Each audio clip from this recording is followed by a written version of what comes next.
সংক্ষিপ্ত গড় অথবা গাণিতিক গড়, এই দুইটা থেকে যে কোনো একটা প্রত্যেক বছর তোমার এসএসসি পরীক্ষাতে নিশ্চিত আসবে। তো বেশিরভাগ ক্ষেত্রে হচ্ছে সংক্ষিপ্ত গড়টা আসে। এই ভিডিওতে আমরা সংক্ষিপ্ত গড় কিভাবে সমাধান করতে হবে সেটা দেখে নেব। এখানে একটি সারণী দেওয়া আছে, এই সারণী থেকে আমাদের সংক্ষিপ্ত গড় নির্ণয় করতে হবে। সারণী থেকে সংক্ষিপ্ত গড় নির্ণয় করার শুরুতে আমাদের এই সারণীটা কমপ্লিটলি আঁকতে হবে। সারণীর মধ্যে আমাদের 5টি বিষয় উল্লেখ করে সারণীটা কমপ্লিট করতে হবে। তো আমরা প্রথমে সারণীটা এঁকে নেই। তো দেখো আমরা সারণীটা মোটামুটি এঁকে ফেলছি। এখন আমি প্রত্যেকটা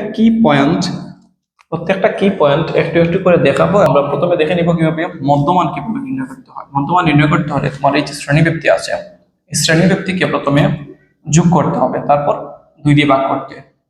তো 31 and 40 দুইটা যোগ করলে 71, আর 71 কে 2 দিয়ে ভাগ করলে হয় 35.5।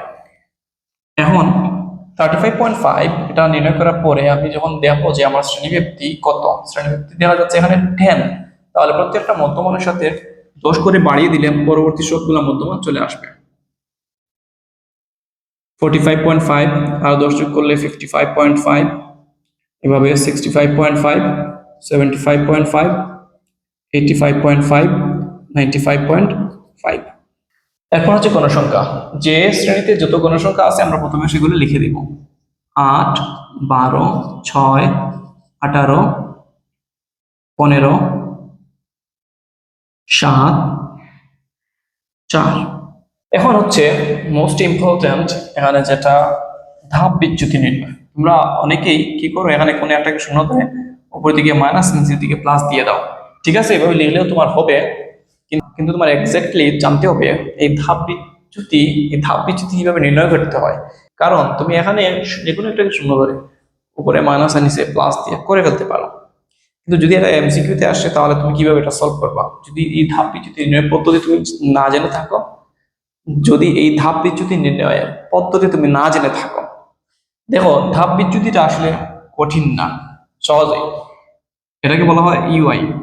এটা কিভাবে নির্ণয় করতে হয়, তোমার যে এক্স আছে, এক্স আই থেকে তোমার এখানে যে কোনো একটাকে তুমি আনুমানিক গড় ধরে নিবা। 1, 2, 3, 4, 5, 6, 7, 7টা কলামের মধ্যে এই 7টার মধ্যে যে কোনো একটাকে আমরা মধ্যক শ্রেণীর এই 1, 2, 3, 4, 5, 6, 7 এই 7টার মধ্যে যে কোনো একটাকে, যেহেতু এটা মাঝখানে আছে তাহলে এটাকে আমরা আনুমানিক গড় এ ধরে নেব। ঠিক আছে, এই যে 7টা মধ্যমানের যে কোনো একটাকে আমরা আনুমানিক গড় এ ধরে নেব।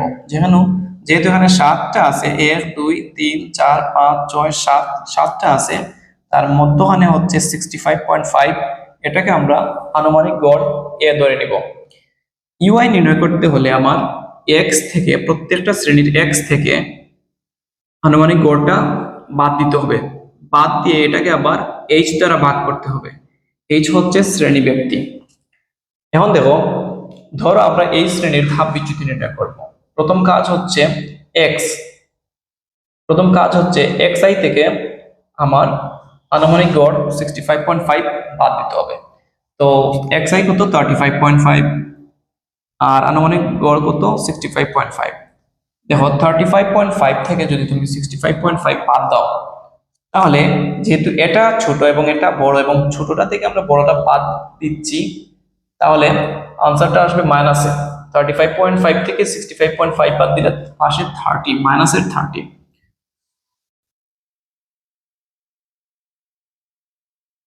আসে মাইনাসের 30 কে শ্রেণীব্যক্তি এইচ দ্বারা ভাগ করলে আসে হচ্ছে -3। এটা জিনিসটা আমি বুঝাই দিই ভালো মতো। ধরো আমি ইউআই নির্ণয় করব। ইউআই নির্ণয় করতে হলে আমার প্রথমে লাগবে হচ্ছে এক্স আই এর মান। এই শ্রেণীর ইউআই নির্ণয় করতে হলে, অর্থাৎ ধাপ বিচ্যুতি নির্ণয় করতে হলে এই শ্রেণীর এক্স আই কত 35.5 মাইনাস আনুমানিক গড় এ হচ্ছে 65.5, নিলাম 65.5। এটাকে ভাগ করতে হবে এইচ দ্বারা। এইচ হচ্ছে শ্রেণীব্যক্তি, 31 থেকে 40, শ্রেণীব্যক্তি হচ্ছে 10, তাহলে আমার 10 দ্বারা ভাগ করতে হবে। দেখো 35.5 ছোট, 65.5 বড়, ছোটটা থেকে বড়টা বাদ দিলে 35.5 থেকে 65.5 দিলে মাইনাসের 30 আসে। মাইনাসের 30কে আবার 10 দ্বারা ভাগ করো, এখানে আসবে মাইনাসের 3। তো দেখো এখানে ইউ এর মান হচ্ছে মাইনাসের 3। একইভাবে 45.5 থেকে 65.5 বাদ দিলে মাইনাসের 20 আসে। মাইনাসের 20কে আমাদের শ্রেণীব্যাপ্তি 10 দ্বারা ভাগ করলে মাইনাসের 2 আসবে। 55.5 থেকে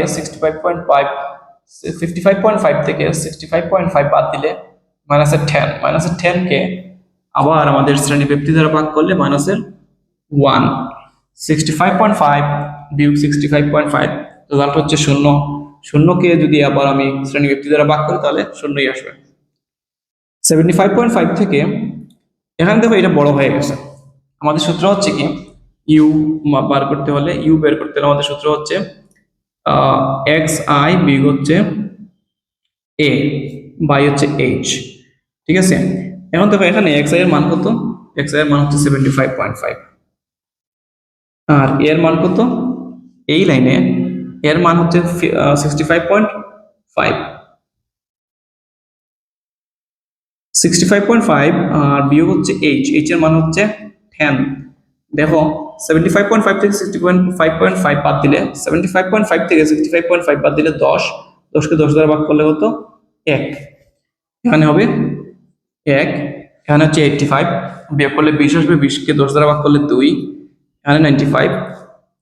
95 থেকে 65 বাদ দিলে 30 আসবে।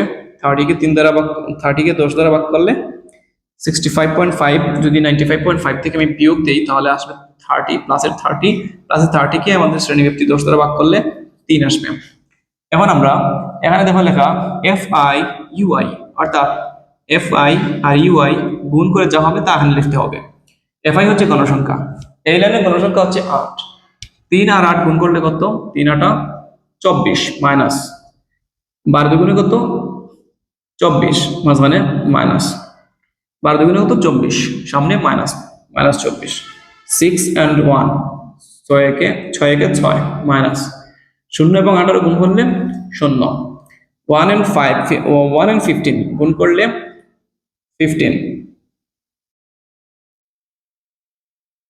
2 and 7 গুণ করলে 14। 3 and 4 গুণ করলে 12।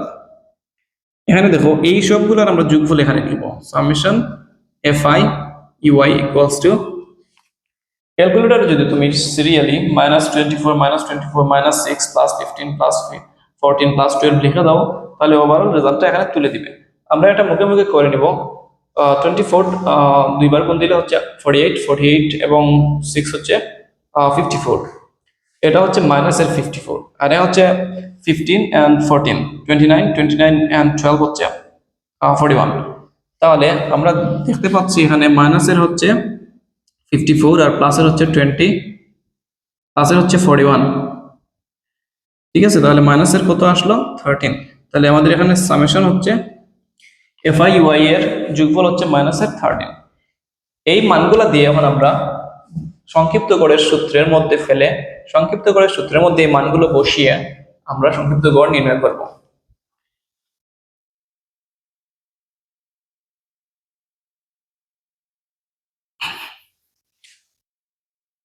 আমরা জানি সংক্ষিপ্ত গড়ের সূত্র হচ্ছে সংক্ষিপ্ত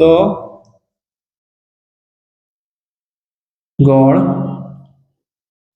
সমান a plus summation F I UI by N into H.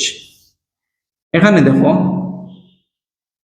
যে জিনিসগুলোর মানামান লাগবে, এ এর মান লাগবে, এরপর সামেশন এফ আই ইউআই এর মান লাগবে, এফ আই ইউআই সমান এন এর মান লাগবে, এইচ এর মান লাগবে। এর মান হচ্ছে কত? এ আমরা ধরে নিয়েছিলাম 65.5 আনুমানিক গড়, তাহলে 65.5। এফআইইউ এর মান আসছে -13। মুখে হিসাব করছি, ভুল হলে হতেও পারে, একটু দেখে নিও ক্যালকুলেটর দিয়ে। এন এর মান, আমাদের গণসংখ্যা এন হচ্ছে 8 আর 12 20, 20 আর 6 কত?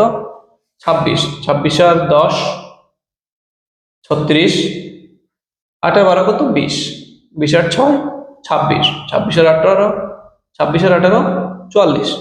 44 আর 15 59 59 59 59 আর 7 হচ্ছে 56 59 এবং 7 হচ্ছে 66 66 আর 4 হচ্ছে 70।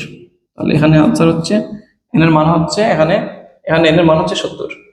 তাহলে n এর মান 70, শ্রেণীব্যক্তি h হচ্ছে 10, এর মান 65.5 বসাই প্লাস সামেশন fi এর মান হচ্ছে -13, এর মান হচ্ছে 70, h এর মান হচ্ছে 10। এখন দেখো 65.5 প্লাসে মাইনাসে মাইনাস 13 এবং 10 গুণ অবস্থায় আছে, 13 এবং 10 গুণ অবস্থায় আছে, তাহলে গুণ দিলে কত হয় 130, নিচে হচ্ছে 70। এই দুইটাকে ভাগ করে যত হবে আমরা 65.5 থেকে তা বাদ দিয়ে দিব, ঠিক আছে। তো দেখো 1 এই শূন্য এবং এই শূন্য কেটে ফেলি, থাকে কত 13, 13 কে 7 দ্বারা ভাগ করি, একবার যায় একবার গেলে কত 7, 6 নং 7 নং 63, ঠিক আছে। একবার যায় একবার গিয়ে আর যায় না, পয়েন্ট দিলে এখানে শূন্য আসবে। 60 এর মধ্যে 7 কয়বার যায়, 7 8 এ 56, 8 বার যায় 56, 4 থাকে 0 দেই 40, 40 এর মধ্যে কয়বার যায় 5 বার, 5 সাথে 35, 5, 50 এর মধ্যে কতবার যায় 7 বার, 7 সাথে 49।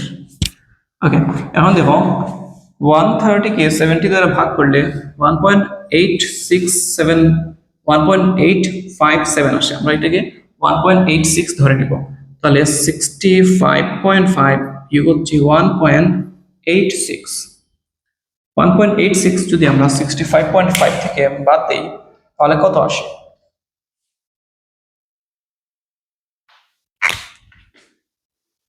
655186 বাদ দেই, 15 থেকে 6 গেলে 9, হাত থাকে 15 থেকে 6 গেলে 9, 14 থেকে 8 গেলে 6, 5 থেকে 1 গেলে 4, ঠিক আছে।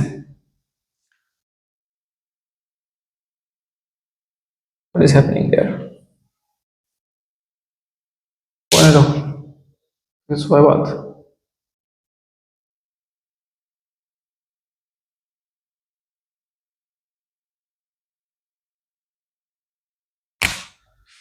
6550 বিয়োগ হচ্ছে 1.86, আমরা বিয়োগ করি, 10 থেকে 6 গেলে কত 4, 14 থেকে 8 গেলে 6, 4 থেকে 1 বাদ দিলে 3, 6 এর জায়গায় 6, 63.64, তাহলে আনসার হচ্ছে 63.64।